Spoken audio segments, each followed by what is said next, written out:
Olá pessoal, espero que estejam todos bem. A videoaula de hoje ela vai trabalhar alguns conceitos finais sobre as ligações químicas, no caso ficaram faltando as ligações metálicas, né? Nós já vimos as ligações iônicas, ligações covalentes, nós já vimos que com relação às ligações covalentes, ou seja, com relação à formação das substâncias, covalentes é possível formar moléculas, né? Então avaliamos aí a geometria molecular, portanto a forma das moléculas, verificamos a polaridade das substâncias, polaridade das moléculas e também entendemos um pouco sobre as interações entre as moléculas, as interações atrativas, chamadas interações intermoleculares. Legal? Vamos então ver um pouquinho sobre as ligações metálicas e resolver algumas questões a respeito de ligações químicas, geometria, polaridade e interações. Beleza? Então, material na mão e vamos lá. Para começar, gente, as ligações metálicas, primeiramente, elas só acontecem entre os elementos metálicos, tá? E percebemos algumas características peculiares aos metais formados, né, pelos elementos metálicos, pelas ligações metálicas. Verificamos que a maior parte, se não quase todos os metais, eles têm uma rigidez característica, né? A maioria deles é sólido, a única exceção é o mercúrio, que é líquido. Não existe nenhum metal que nas condições normais seja gás, ok? São todos sólidos e alguns são muito mais resistentes do que outros. Legal? Outra característica típica dos metais é a condutividade elétrica e a condutividade térmica também. Beleza?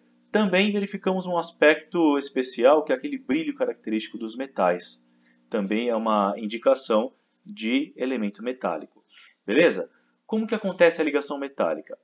Existe aí o agregado de átomos metálicos, né, na formação dessas estruturas, e essas estruturas podem ter diversas formas. Aí nós temos alguns exemplos apenas, tá? Mas nós não precisamos nos preocupar com essas formas específicas. Só entendam que existem formas, né, ou seja, arranjos de átomos no espaço, né, agregados, que dão a forma do material metálico, né? Ou seja, esse arranjo dentro de um pedaço de um metal, certo? De uma parte de um material metálico, os átomos se arranjam em formas específicas, que por enquanto não é um detalhe importante, ok?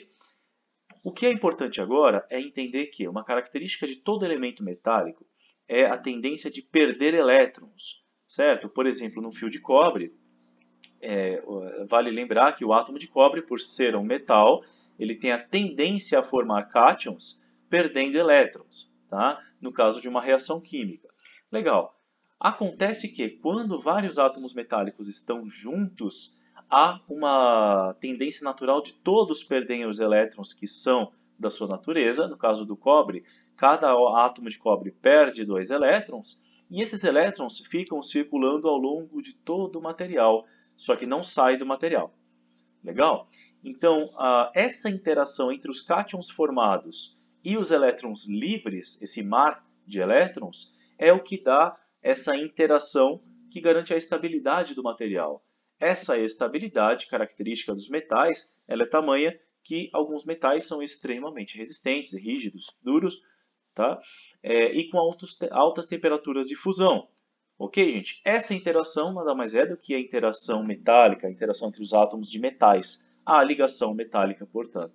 Legal? É a interação entre os cátions dos elementos metálicos e os seus elétrons livres. Beleza? Esses elétrons que permitem a condutividade elétrica. Bom, agora resumindo algumas questões sobre tudo que a gente viu, né? Não apenas em ligação metálica, mas vamos lá. Então, no caderno de atividade de vocês, na página 103, questão 181, uma da Universidade, provavelmente estadual de Marília, não tenho certeza, mas vamos lá. O homem ele é capaz de detectar até 10.000 odores, pois possui cerca de 300 receptores específicos que podem ser acionados em diferentes combinações. Assim, conseguimos distinguir perfeitamente o cheiro de uma floricultura do cheiro de uma peixaria. Essa distinção dos cheiros resulta da interação de moléculas que provocam odor com o receptor, sendo que essa interação depende, dentre outros fatores, da geometria da molécula. Pois é. Com base nessas informações, assinale que foi correto. Então temos lá, veja bem, a amônia, NH3, é uma substância que lembra odor de peixe, tem suas moléculas unidas por ligações de hidrogênio. Vamos lembrar, quem forma ligações de hidrogênio, aquela interação muito forte entre moléculas, são aquelas que têm flúor, oxigênio ou nitrogênio ligados a hidrogênio. É o caso da amônia. Portanto, sim, a amônia ela tem suas moléculas unidas por ligações de hidrogênio, são interações muito fortes. Ok, gente? Afirmação 2. O ângulo de ligação em uma molécula de ácido cianídrico, HCN, pode ser definido como ângulo raso, enquanto na molécula de dióxido de enxofre, que é o SO2, o ângulo de ligação pode ser definido como ângulo obtuso. Como nós sabemos isso?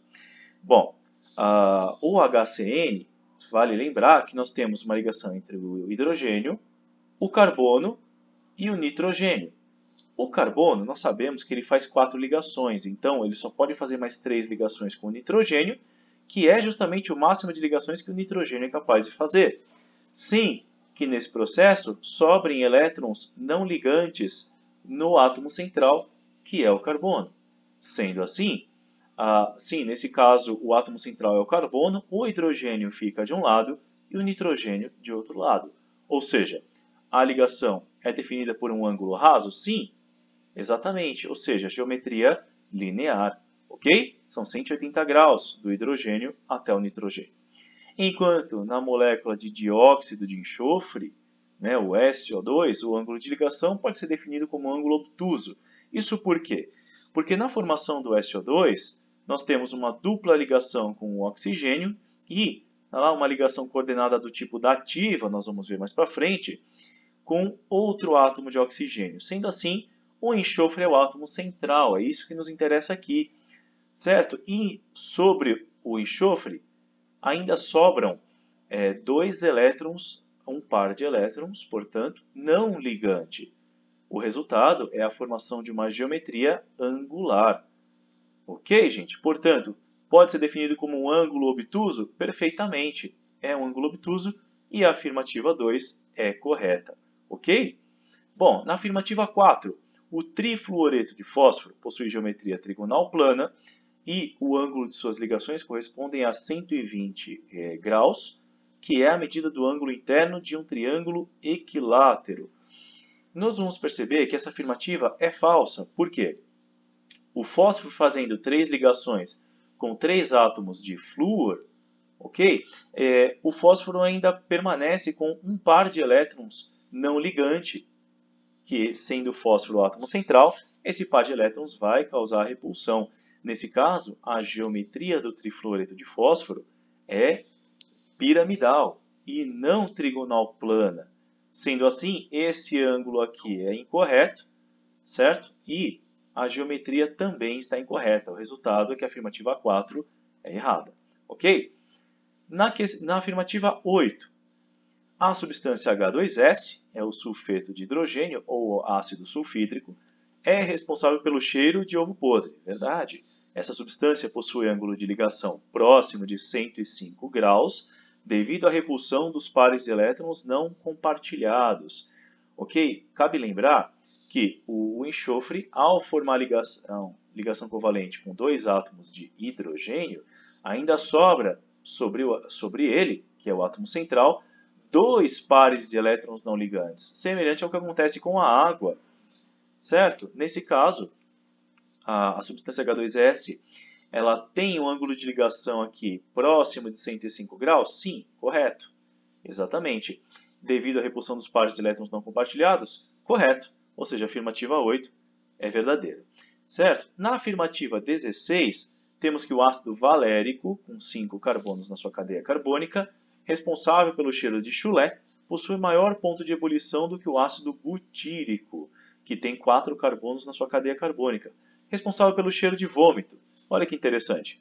2 cheiros bastante desagradáveis. Porém, o cheiro de chulé tem uma molécula com uma temperatura de ebulição mais alta. Isso por quê? Porque tem mais carbonos, ou seja, interage mais pelas interações de van der Waals, ou seja, as interações entre moléculas apolares. Né? Tendo mais carbonos, a cadeia carbônica sendo maior, o trecho apolar é maior na molécula de ácido valérico, que confirma que essa afirmativa é correta, ou seja, a afirmativa 16 verdadeira também. Isso faz com que a 1, a 2, a 8 e a 16 sejam as afirmativas verdadeiras. Ok? Próxima questão, questão 182, da página 103, diz o seguinte: considerando-se o modelo de repulsão dos pares de elétrons da camada de valência, do inglês VSEPR, as moléculas que apresentam geometria linear, trigonal, plana, piramidal e tetraédrica são, respectivamente, vamos lá, vamos começando pela alternativa A. O SO2, como nós vimos, ele forma uma geometria do tipo angular, certo? O que significa que aqui, nesse caso, a linear já foi para o brejo. A alternativa A já não está correta. Na alternativa B, o hidreto de berílio significa que o berílio, ele somente tendo a possibilidade de formar duas ligações, nesse caso, as duas únicas ligações são os átomos de hidrogênio e não sobram pares de elétrons na camada ao redor do átomo central, que é o berílio. Portanto, ele tem geometria linear, um hidrogênio de um lado, um hidrogênio de outro. Perfeito. Isso corresponde. A próxima, trigonal plana. Se a gente reparar, o boro só pode fazer 3 ligações covalentes e ele faz essas 3 ligações com 3 átomos de flúor, não sobrando elétrons ao redor do átomo central. Resultado é uma geometria trigonal plana para o trifluoreto de boro. Ok? Perfeito. Geometria piramidal. Nós vimos que o trifluoreto de fósforo forma geometria piramidal. Ok? Portanto, corresponde também. E por fim, o tetrahidreto de silício, ou hidreto de silício, ele tem geometria tetraédrica. Isso porque, sendo o silício o átomo central e tendo como ligantes 4 hidrogênios, não há outra possibilidade senão a geometria tetraédrica. Portanto, essa é a alternativa correta e a alternativa B da Federal de Goiás. Ok? Vamos pular para a questão 184, que diz o seguinte: assinale a alternativa correta em relação às características da molécula de amônia e do tetracloreto de carbono. Olha só, com relação à molécula de amônia e do tetracloreto de carbono, temos aqui a amônia, geometria piramidal, é impossível que seja apolar, certo? Em contrapartida, o tetracloreto de carbono, tendo 4 ligantes idênticos ao redor do átomo central, é impossível ser uma molécula polar. Então, algumas coisas nós já podemos perceber aí. Sendo a amônia uma molécula polar, ela dissolve bem em água. Sendo o tetracloreto de carbono uma molécula apolar, é pouco solúvel em água. Legal? Então, vamos lá. Alternativa A, a molécula de amônia é polar e solúvel em água, perfeito. Mas a molécula de tetracloreto não é polar. Então, a alternativa A é errada. A alternativa B é errada porque a amônia ela é solúvel em água, é bem solúvel. Então já eliminamos. Alternativa C, molécula de amônia é apolar? Não, uma molécula polar. Alternativa D, a amônia é polar, solúvel em água, perfeito. E a molécula de tetracloreto de carbono é apolar e pouco solúvel em água, perfeito. É isso mesmo, a alternativa correta é a alternativa D. Ok, gente? E, por fim, a questão 185, falando sobre o tricloreto de fósforo. É um líquido incolor, bastante tóxico, com larga aplicação industrial, principalmente na fabricação de defensivos agrícolas. A respeito desse composto, é correto afirmar que: afirmativa A, a molécula é polar? Sim, como nós vimos, o tricloreto de fósforo, né, que é essa molécula aqui, tem geometria piramidal, portanto ela é polar. Certo? O momento de dipolo resultante não é nulo. Verdade. Então a alternativa A, por sua vez, já está correta. Ou seja, essa é a afirmativa verdadeira. Resolvemos então essa questão da universidade aí, o UDESC, eu não sei de onde é, gente, desculpa. Mas ficamos por aqui. A alternativa A é correta. Valeu pela atenção, pessoal. Espero que tenham entendido, espero que tenham gostado. Até a próxima videoaula e que a força esteja com vocês. Valeu, pessoal. Até mais.